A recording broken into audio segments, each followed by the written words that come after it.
Инфраструктурата, економијата, но и чистиот воздух се во фокусот на кампањата за локалните избори на кандидатите за градоначалници за главниот град. Петре Шилегов од СДСМ ветува дека Скопје ќе го направи одлично место за живење, но и покрај 4 години власт, добар дел од најавуваните проекти сега заборави да ги повтори. Шилегов не успеа да ги сработи ветувањата, но и да ги заврши проектите кои му ги остави Коце Трајановски.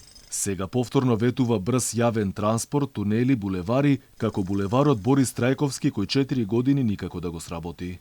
Овој проект е проект кој што ќе го користат наши сограѓани и да не е барем наредниве 100 години. Ќе го започнеме некаде максимум со тендерските постапки во првата декада од август месец. Шилегов сега за помпезно најавуваните заборавени проекти не зборува ништо, туку пак најавува сосема други. Денеска ја испофали зоолошката градина која блесна во нов сјај уште во времето на неговиот претходник. Шилегов сега вели дека странци доаѓале да ја посетат како атракција. Идејата е животните да имаат што е можно поголем и поприроден простор за нивно живење, ограден од посетителите со водена бариера.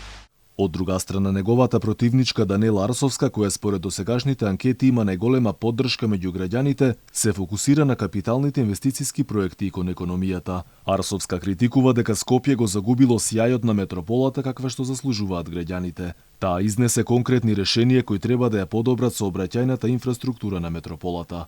5 булевари со кои ќе се создаде внатрешна обиколница за решавање на хаосот, но и конечно завршување на проектите кои Коце Трајановски му ги остави на Шилегов. Наспроти 35-те набавени еколошки автобуси од страна на Шилегов, Арсовска зборува за 250 нови еколошки автобуси, но и политика на бесплатен јавен превоз за намалување на сообраќајниот метеж и загадувањето. Таа денеска најави дека културата ќе биде на повисоко ниво. Еднаш месечно во Скопје ќе се организирало по најмалку еден фестивал.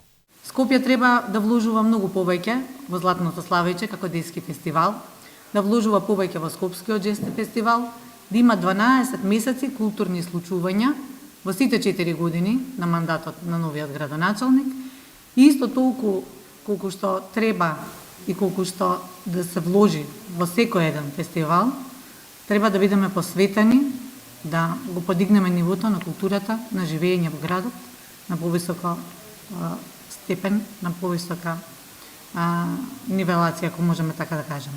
Шилегов и Арсовска не се единствените кандидати во трката за градоначалничка позиција за главниот град, но според анкетите тие се далеку пред останатите претенденти. Арсовска е независен кандидат од позицијата на прв човек на Сојузот на стопански комори, и тоа со големо домашно, но и меѓународно искуство. Зад незината независна кандидатура застана ВМРО-ДПМНЕ со коалицијата.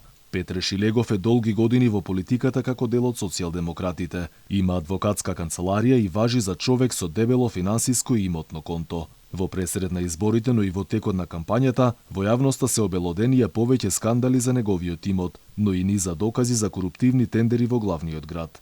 Инаку локалните избори ќе се одржат в недела на 17 октомври.